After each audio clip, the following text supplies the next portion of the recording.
ନମସ୍କାର, ମୁଁ ଚାରୁଳା ତ୍ରିପାଠୀ। ଆଜି କିଛି ଆଧ୍ୟାତ୍ମିକ ଚିନ୍ତାଧାରାକୁ ନେଇ ଲୋକଙ୍କର ଯେଉଁ ଭାବନା ତାକୁ ନେଇ ଆଲୋଚନା କରିବା। ଏବେ ଗୋଟେ ଟ୍ରେଣ୍ଡ ଚାଲିଛି ରାମଚନ୍ଦ୍ରଙ୍କର ଭକ୍ତ। ଶ୍ରୀ ରାମଚନ୍ଦ୍ର ହେଉଛନ୍ତି ଜଣେ ଆଦର୍ଶ ପୁରୁଷ, ଜଣେ ପ୍ରଜାବତ୍ସଳ, ଜଣେ କହିବାକୁ ଗଲେ ସର୍ବଗୁଣ ସମ୍ପନ୍ନ ମଣିଷଟିଏ, ଯିଏକି ଆମେ ତାଙ୍କୁ ଠାକୁର ହିସାବରେ ପୂଜା କରୁଛେ। ଆମର ତାଙ୍କ ପ୍ରତି ଗୋଟେ ଭକ୍ତିପୂତ ସ୍ନେହ ଆସୁଛି ମନ ଭିତରେ। ଜଣେ ମଣିଷ ଭିତରୁ କେତେ ଶୁଦ୍ଧ ହେଇପାରେ। ଯଦି ଗୋଟେ ଜାଗାରେ ଆପଣ ଦେଖୁଛନ୍ତି ସବୁ ଭଲ କିଛି ଦେଖୁଛନ୍ତି, ଆମେ ଏକ୍ଜାମ୍ପଲ୍ ଆମେ ରାମ ରାଜ୍ୟ ଦେଖିନାହିଁ, ଆମେ ଯେତିକି ଜ୍ଞାନ ହେଇଛି ରାମାୟଣରୁ, ଯେତିକି ଜ୍ଞାନ ହେଇଛି ପୁରାଣରୁ, ଆମେ ତାକୁ ନେଇକି ଗୋଟେ ଶ୍ରୀ ରାମଚନ୍ଦ୍ରଙ୍କର ଗୋଟେ କାଳ୍ପନିକ ଭାବନା ଆମ ଭିତରକୁ ଆସୁଛି ଯେ ରାମ ରାଜ୍ୟ। ଏଇଟା ଆମେ ରାମ ରାଜ୍ୟ ଦେଖିନାହିଁ, ଆମେ ଯେଉଁଟା ଶୁଣିଛେ, ଯେଉଁଟା ପଢ଼ିଛେ, ସେଇ ଜିନିଷକୁ ଆଧାର କରି ଆମେ ରାମ ରାଜ୍ୟର କଳ୍ପନା କରୁଛେ। ବର୍ତ୍ତମାନ ଆପଣ ଦେଖିବେ ଗୋଟେ ଟ୍ରେଣ୍ଡ ଚାଲିଛି ଶ୍ରୀରାମଙ୍କର ଭକ୍ତ, ଆମେ ହନୁମାନଙ୍କର ଭକ୍ତ। ଆମେ କ'ଣ କରିବା? ଗେରୁଆ ପିନ୍ଧି ପକାଇବା, ଗେରୁଆ ବସ୍ତ୍ର ପିନ୍ଧିବା, ଶ୍ରୀରାମଚନ୍ଦ୍ରଙ୍କର ଜୟ ଗାନ କରିବା,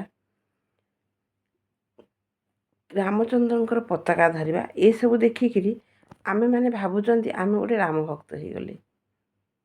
ରାମଙ୍କର ଶୁଦ୍ଧ ଚିତ୍ତ, ମାନେ ଆତ୍ମ ଭିତରୁ ସେ ପବିତ୍ର ଥିଲେ। ଆମେ ତାଙ୍କୁ ଠାକୁରଙ୍କର ଅବତାର ବୋଲି ମାନୁଛେ। ଆପଣମାନେ, ମୁଁ ମୋର ରିଲିଜିଅନ୍କୁ ନେଇ ଗର୍ବ କରିବି, ଏଇଟା କିଛି ଭୁଲ ଜିନିଷ ନୁହେଁ। ହଁ, ମୁଁ ହିନ୍ଦୁକୁ ନେଇ ଗର୍ବ କରିବି। ମୁଁ ଜଗନ୍ନାଥ ସଂସ୍କୃତିର ମଣିଷଟେ, ମୁଁ ତାକୁ ନେଇ ଗର୍ବ କରିବି। ମୁଁ ରାମଙ୍କର ଭକ୍ତଟିଏ, ମୁଁ ତାକୁ ନେଇ ଗର୍ବ କରିବି। ଏଇଟା ଠିକ୍। କିନ୍ତୁ ରାମଙ୍କୁ ନେଇକି ରାଜନୀତି କରିବା, ଶ୍ରୀରାମଚନ୍ଦ୍ରଙ୍କର ପତାକା ଧରିକିରି, ଶ୍ରୀରାମଚନ୍ଦ୍ରଙ୍କର ଜୟଗାନ କରିକି ଯେ ମୁଁ ମହାନ ହେଇଯିବି, ଏ ଚିନ୍ତାଧାରା କିନ୍ତୁ ଭୁଲ। ମୁଁ କହିବି, ଆପଣ ଯଦି ସତରେ ରାମଚନ୍ଦ୍ରଙ୍କୁ ଭକ୍ତି କରୁଛନ୍ତି, ସତରେ ନିଜକୁ ଗୋଟେ ଭଲ ସଂସ୍କୃତି, ଭଲ ପରମ୍ପରା ଭିତରର ମଣିଷଟିଏ କରିବାକୁ ଠିଆ ହେବାକୁ ଚାହୁଁଛନ୍ତି, ତାହେଲେ ଆପଣ ଥରେ ତର୍ଜମା କରନ୍ତୁ।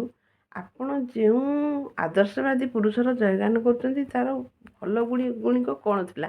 ଆଜି କାହିଁକି ଜଣେ ଆଦର୍ଶ ପୁରୁଷ ଭାବରେ ରାମଚନ୍ଦ୍ରଙ୍କୁ ବିଚାର କରାଯାଏ? କାହିଁକି ଗୋଟେ ଭଲ ଜାଗାର ଭଲ ଶାସନକୁ ରାମ ରାଜ୍ୟରେ ହିସାବ କରାଯାଏ? ଏଇସବୁ ଗୋଟେ ପ୍ରଜାବତ୍ସଳ ରାଜା ଭାବରେ ତାଙ୍କୁ କାହିଁକି ଗଣାଯାଏ? ଏସବୁ ଜିନିଷକୁ ଫାଷ୍ଟ ତର୍ଜମା କରନ୍ତୁ। ସେ କେତେ ଲୋକଙ୍କୁ ସମ୍ମାନ ଦେଉଥିଲେ, କେତେ ସମାଜକୁ ସମ୍ମାନ ଦେଉଥିଲେ, କେତେ ନାରୀକୁ ସମ୍ମାନ ଦେଉଥିଲେ, କେତେ ଗୁରୁଜନଙ୍କୁ ସମ୍ମାନ ଦେଉଥିଲେ, ଏସବୁ ଜିନିଷ ତର୍ଜମା କରନ୍ତୁ। ଆପଣ ନିଜେ ଭକ୍ତ ହେଇଯିବେ, କିଛି ଅସୁବିଧା ନାହିଁ। ଆଉ ଏଇ ଖାଲି ଗୋଟେ ଢୋଙ୍ଗ କରିକିରି ଆପଣ ଏଇଭଳିଆ ହେଇକିରି ଲାଭ କ'ଣ ପାଇବେ?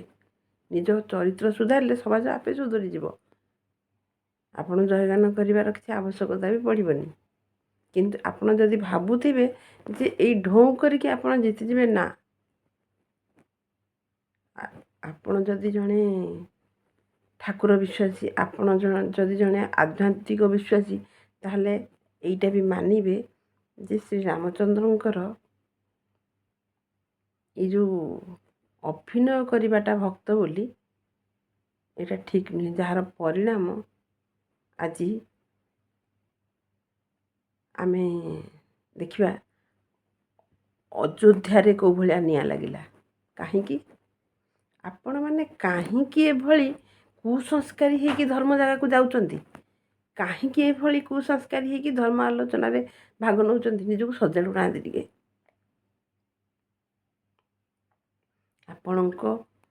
ଆପଣ ଭୁଲ, ଏଇଟା ଭୁଲ ନୁହେଁ, କିନ୍ତୁ ଆପଣ ଭୁଲକୁ ଠିକ୍ କରିବା, ଏଇଟା ହେଉଛି ଆପଣଙ୍କ କାମ। ଆଉ ନିଜ ମନ ଭିତରେ ଗୋଟେ ନାରୀ ପ୍ରତି ସମ୍ମାନ ନଥିବ, ଗୋଟେ ଗୁରୁଜନ ପ୍ରତି ସମ୍ମାନ ନଥିବ, ଗୋଟେ ସମାଜ ପ୍ରତି କର୍ତ୍ତବ୍ୟ ନଥିବ, କିନ୍ତୁ ଆପଣ ଯାଇକି ଗୋଟେ ଶ୍ରୀରାମଚନ୍ଦ୍ରଙ୍କର ଜୟଗାନ କରିକି ଆପଣ କହିବେ ମୁଁ ଜଣେ ମହାପୁରୁଷ, ମୁଁ ଜଣେ ମହାନ ଆତ୍ମା, ଆଉ ମୁଁ ଜଣେ ଧର୍ମପରାୟଣ ବ୍ୟକ୍ତି। ଆଉ ଏଇଭଳି ଲୋକଙ୍କୁ ପ୍ରଶ୍ରୟ ଦେଲା ମାନେ ସମାଜ ଧ୍ୱଂସାଭିମୁଖ ହେବ ନିଶ୍ଚିନ୍ତ। ଯେଉଁ ଖୋଳପା ପିନ୍ଧିବା ଲୋକମାନେ ଧର୍ମ ଚର୍ଚ୍ଚା କରନ୍ତି, ଧର୍ମ କଥା କୁହନ୍ତି, ଆଉ ସେଇଭଳି ଲୋକଙ୍କୁ ଆମେ ଆମ ସାମୂହିକ ଧର୍ମ ଚର୍ଚ୍ଚାରେ ସାମିଲ କରିବା, ଏଇଟା ହେଉଛି ଧ୍ୱଂସର ଗୋଟେ ସିମ୍ପଟମ୍। ଏଇଟା ଆପଣଙ୍କୁ ମାନି ନେବାକୁ ପଡ଼ିବ। ନମସ୍କାର, ରହୁଛି, ଧନ୍ୟବାଦ।